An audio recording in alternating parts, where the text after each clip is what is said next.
One of the reasons this works so well, the meta program, self-identity priming, covert structure, strategy, is because it taps the deep, ancient ego desire that all humans have. We all have this deep desire, this deep belief that it is our job, the purpose of our life is to express ourselves somehow through our productivity, through our ideas, and get recognition for ideas, and that recognition qualifies us to be in the top echelon of society. This is the driving force of all inventions, of all artistic expressions, of all song expressions, of all athletic expressions. Everyone is driven to do something in their life to get recognition from other people, and that recognition is a validation that they belong in the upper echelon of society. So if you're listening to somebody talk, and it reminds you of one of the meta programs, and you ask them a question, a deep question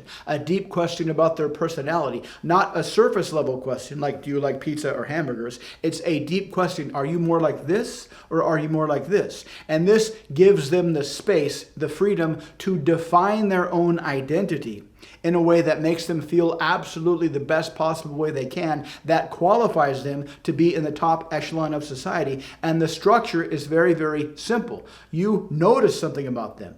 They're talking, you notice something about them, you ask them a question, they answer the question, and in the answering of the question, they have the power to define themselves any way they want to, in a way that validates their ego belief that they deserve to be in the top echelon of society. So what it feels like to them on a subconscious level is that you notice something about them that nobody else notices, something special about them that puts them in the top hierarchy of society, and that will make them feel fantastic. That will create a very strong connection to you. All else equal, this will be very, very attraction generating.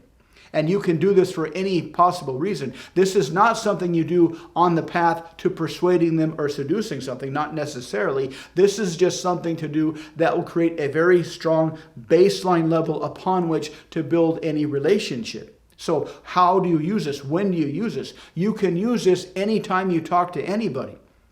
If you have a whole bunch of clients that you need to keep track of, if you're an area manager or a division manager and you need to talk to your customers periodically, this is a good technique to drop in whenever you feel the need. If you're talking to customers and you have a very, very long sales cycle where you're going to need to talk to them for a long time before you actually pitch a product, when you find out their needs, etc., build relationships, etc., this is a good thing to do early in the conversation.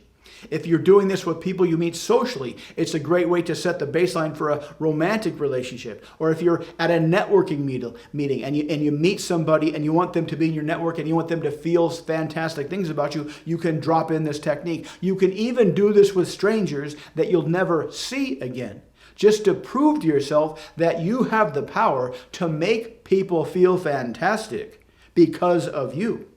Now, the first meta program is away or towards pleasure or away from pain. And the general strategy is you're listening to them talk either about what they want or about what they don't want, which is pretty much every time we talk about something, we're talking about what we want and what we don't want. And you say something like this: you just reminded me of something I heard about. And be very vague about where you heard about it. Don't use terms like psychology or Myers-Briggs or personality test or NLP or anything like that. Just say, you reminded me of something.